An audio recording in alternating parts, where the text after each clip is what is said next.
Well, good morning, everyone.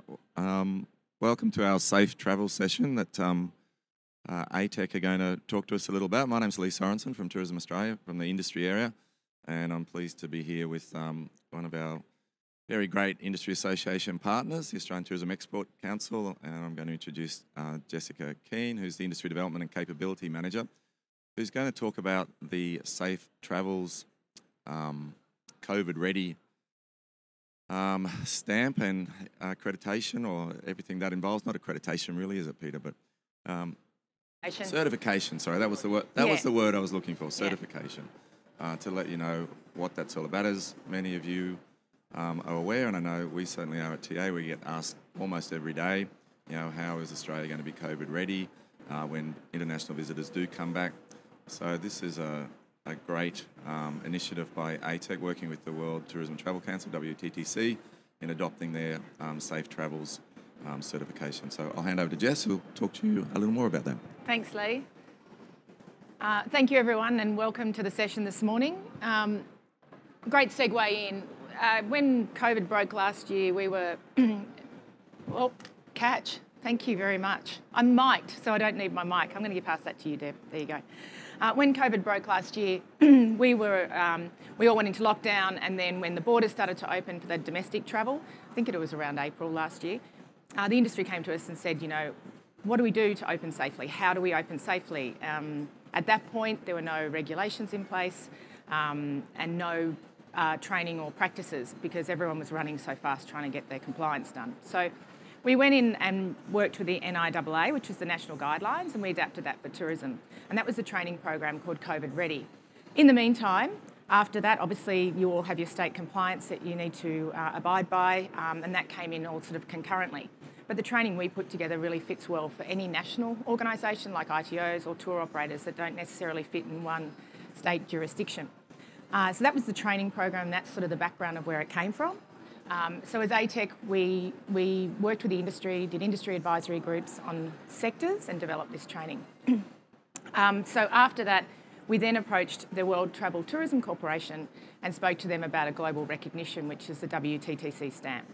And to Lee's point, we've done quite a bit of training offshore with the wholesalers, and they're saying to us, how do we know that Australia's got COVID-safe practices? So that's where the WTTC stamp comes in. It's globally recognised, trade and consumer, so you can put that on all your comms and on your website so that you can actually say, yes, we have COVID-safe practices. So how do you get it and what does it mean? I've got a bit of a slideshow. So who are we? ATEC, industry body. We've been around 50 years. I think Peter Shelley's been there 50 years. 51 years, okay. Our Managing Director. You've got Deb Carr here from WA and Fee Arn from our national office. So we've been around a long time. We specialise in commercial discussions, so arrange events where industry can meet with inbound tour operators, the distribution. We also run training, and we've got a very strong policy and advocacy arm as an industry body. Okay, a bit of a video to explain Safe Travels.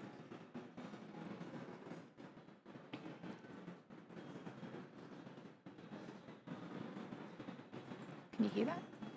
How do we promote Australia as a safe destination to the rest of the world? Turn it up a bit, Alex. The Australian Tourism Export Council has aligned with the World Travel and Tourism Council to become a lead agency with authority to issue Australian tourism businesses with the Safe Travel stamp to enable our industry to be restart ready.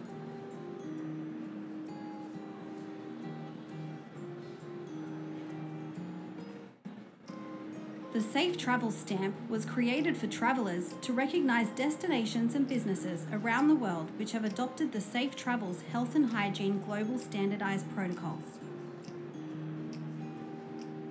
The Safe Travel stamp is globally recognised and developed by the WTTC to provide COVID safety recognition for the tourism trade, domestic and international consumers.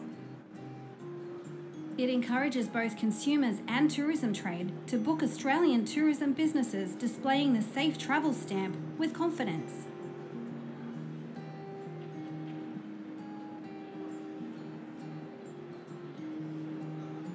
The stamp provides verification for the international and domestic tourism trade that Australian tourism operators have a COVID plan and safe practices in place.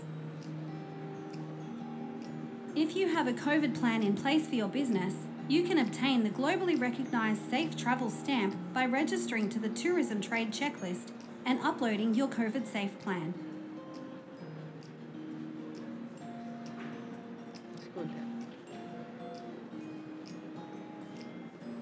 The Tourism Trade Checklist, powered by the Australian Tourism Export Council, is an industry-led initiative allowing for the online collection, storage and sharing of information relating to business trade compliance and COVID readiness. Free of charge to Australian Tourism Export Council members. A fee applies for non-members. Follow the links on screen to learn more.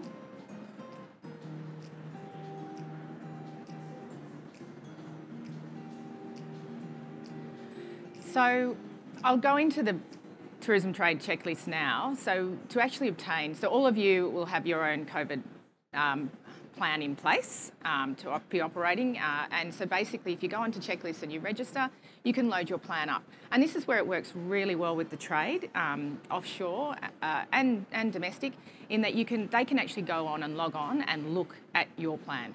And so when you load it up, you tick that you will abide by the WTTC protocols. That's part of their compliance.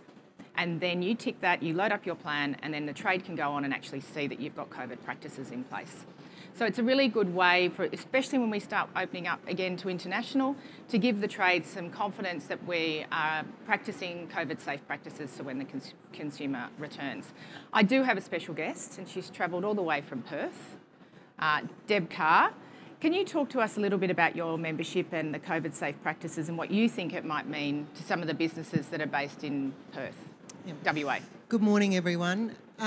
Look, this has been taken up exceptionally well by most of our members in the West. COVID's here, it's here to stay. These safe practices are going to be in place in all businesses for the long term. So, the best thing is to jump on and get this done.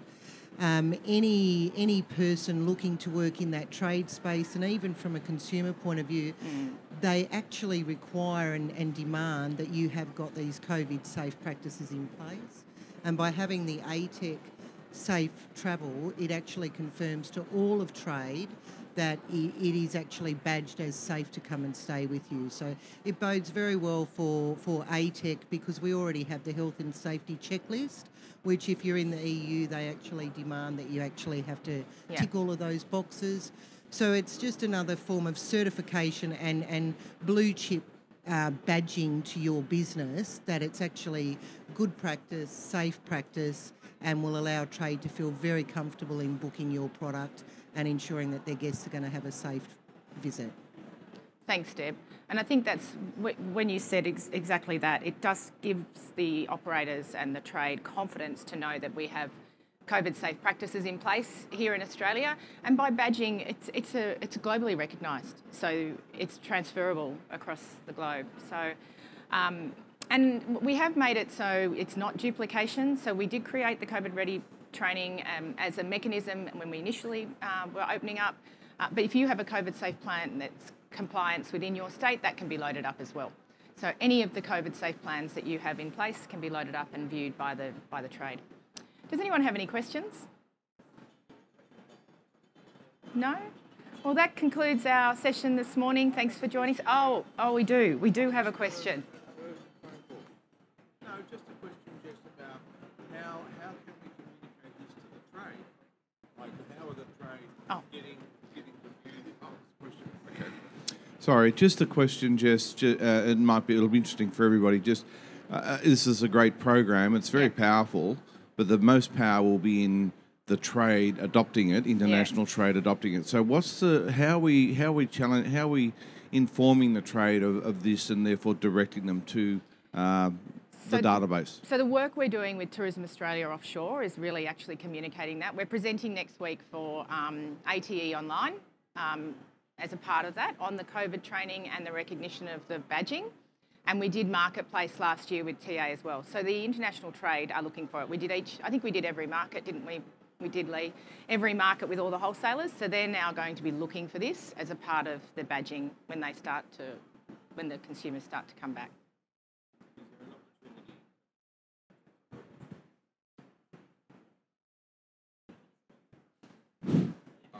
Is there an opportunity to have just a checklist somewhere where like a list of people somewhere where the trade can easily go on and just check who's got it, or, encourage people to get on board? Like, is there a list somewhere that's really easily accessible other than going through the whole checklist program? We can put that on the back of the website.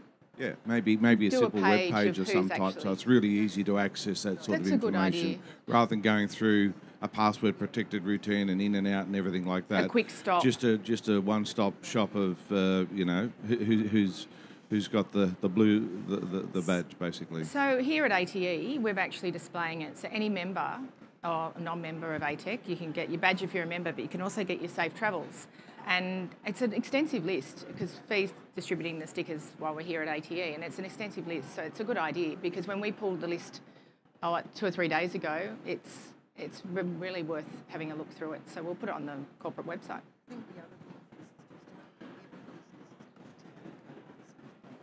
Yeah, Deb's just saying, so I'll just repeat because you can't hear for the camera. Please move to your next appointment, appointment 34. Okay. Deb's saying you have to have a COVID safe plan anyway to operate. So this is just another level of, badging and actual promotion of the fact we've got COVID safe practices in Australia. So that's a good point. I've just got a question. Obviously, once you've submitted your plan to get your tick, what kind of monitoring is going to happen in terms of ensuring that businesses are actually compliant? You, as the business owner, are responsible for the compliance. So we're saying to you, if you tick that box, you are COVID safe practicing. You have COVID safe practices. So we leave it in the responsibility of the operator.